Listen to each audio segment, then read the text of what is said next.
There are two local women who are bringing their culture to the wine scene, and they're doing it with a sparkly twist. Molly Riehl is live with the founders of Lucha Wines this morning. Hey, Molly.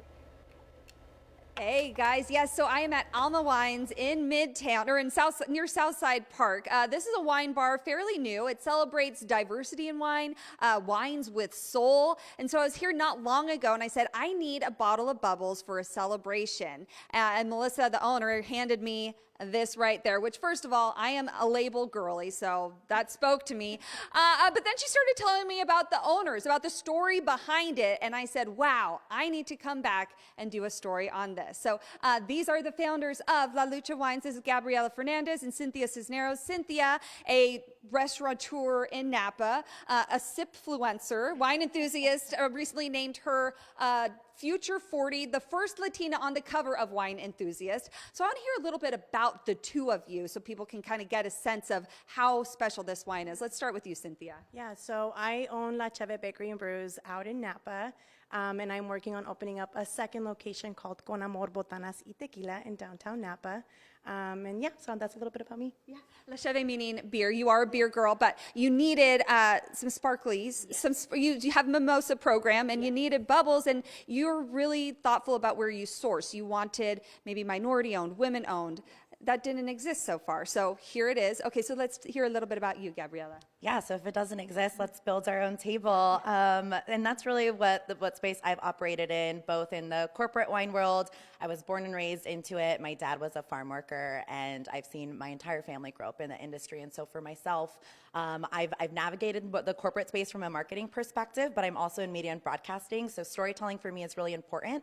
And I've done a lot of the wine storytelling specifically around representation for more Latino leadership, Latino entrepreneurship in wine across podcasting, conferences, along with Hispanics in Wine and Spirits. I'm a board member of that nonprofit.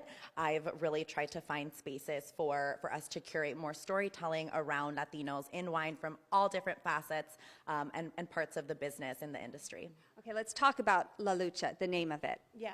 So when we came together, we were trying to figure out a name for this idea. And we kept thinking and going back to this slang or this term called Tu lucha es mi lucha. We were like, we wanted to embody that. And so then we just said, well, let's just call it La Lucha. You know, something that we can all relate to. We all have a struggle. We all have something that created who we are, our purpose, what we're doing. And so we felt like that would be perfect to name the brand. Yeah, the fight it takes to follow your dreams, which is exactly what you're doing, and you're inspiring so many people along the way. By the way, the wine is fantastic, perfect celebration wine. So you guys debuted this in March, so it's just a couple months old commercially. You debuted it with the Sacramento Kings, no big deal. Right now in the area, you can get it here at Lucha Wines on 12th and S. You can also get it at La Cheve in Napa. Get that mimosa flight is debuted right there. And one more place in Napa? Yeah, Deuces Market, our friends, where we would actually go all of the time to build our idea. And so Mike, the owner there, has seen us go from this very, very tiny pea-oriented idea to full on bringing the product to life. And so we're really grateful to partner with somebody who has believed in us from the beginning. Well, congratulations to you both. Thank you so much for the inspiration and for the bubbles. Seriously, they are so good. Who knew that the inspiration to fight to follow your dreams could be a bottle of sparkles? I just love it. Yeah. Fantastic. Almost as fantastic as her dress. Thank you, Molly. Thank you, Molly.